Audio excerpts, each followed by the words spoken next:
All right, today we're talking about vulnerability, and this word is like a buzzword. Like it gets thrown around so much. And, we have Brene Brown to thank for like kind of like launching vulnerability into the zeitgeist. But like, how do we actually practice vulnerability? I think is something that no one really talks about. Like, what does it actually look like? How do we put it into practice and action in our daily lives? So, step one is going to be to embrace discomfort.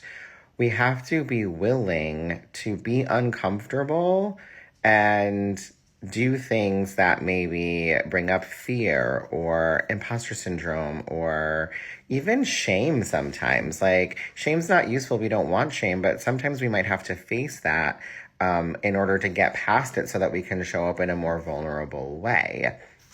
We've all heard those sayings like everything you want is on the other side of discomfort or the other side of fear. So it's true. When we're trying to stretch ourselves, when we're trying to grow, then what we want is on the other side of that discomfort. The next thing we really need to do is like tuck in and get super cozy with being imperfect. Perfectionism, 2023, that was out. 2024, imperfection, it's in. You can really see a lot of celebrities doing this. They're really embracing like the humanness of it all. And it's because people want to see who they really are. We want to know, we want to be able to connect. And that's the thing. When we embrace imperfection, when we show up in our flaws, we're not afraid of them, we're not afraid to be real, then it allows people to connect to us on a deeper level. And I think that this is what we're all looking for. This is why social media has like exploded the way that it has, is because we feel like we're getting a little bit of an inside peek into people's lives, and it's allowing us to connect with them on a much deeper level. So like leaning into imperfection, not having the perfectly curated thing, not having like the beat face all the time, like not, I say that and there's a filter on this, so I know what I'm saying, but you know what I'm saying. Not having everything so perfect all the time because it puts distance between you and your audience. Another thing we're seeing people do is embracing the messy middle. They're showing you in transition.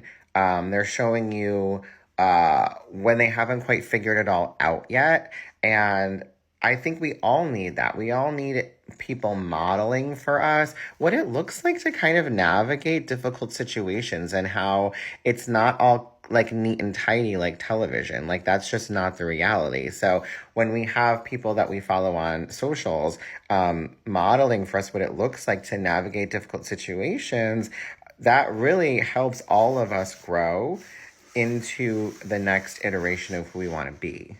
And speaking of representation, the next thing is really like finding your people, finding your like your comrades, so to speak, right? Like we really want to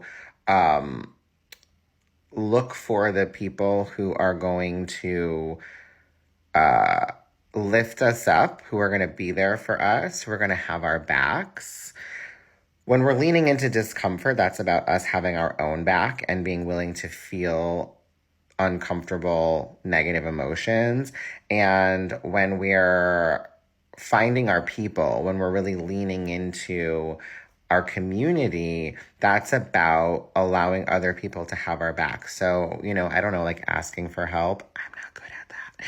But I'm learning how to be better at asking for help because I know that that's just going to strengthen all of the relationships in my life. And that is one of the main things for me that requires vulnerability. Do you know what I mean?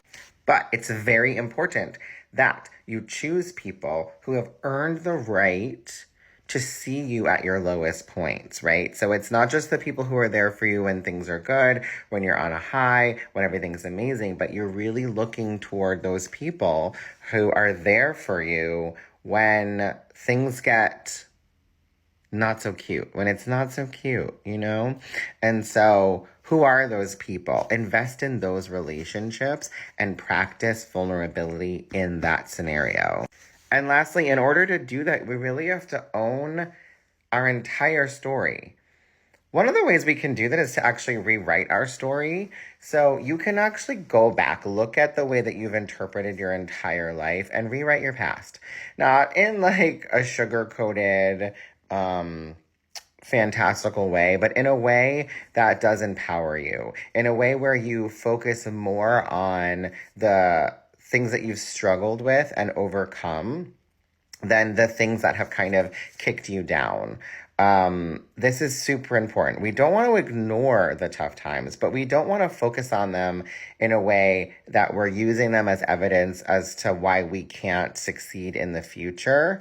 So when we're owning the entirety of our story, we want to acknowledge the hardships and all of those things, but we want to also make sure that we can extract from it how we were able to negotiate getting through that hard time. Because if you made it to the other side of it, if you're still here, then you have some kind of resilience that has allowed you to do that. And so by owning the entirety of your story and like being willing to share that with the world, to bare your soul, to show up authentically, that is a very vulnerable thing. And that's going to really solidify the connection that you're making with the outside world. And make sure that you are actually being the representation that you want to be for other people. So that's vulnerability. That's how you actually achieve it. That's like a step-by-step, 4 steps for you to follow to lean into the messiness, to tear down the walls, to unmask. The easiest way to unmask, let your face relax. Let your body relax. Inhabit yourself somatically in a way that you haven't before without all of the walls. Practice that on a daily basis. That feels vulnerable and scary in and of itself, and you're going to get there.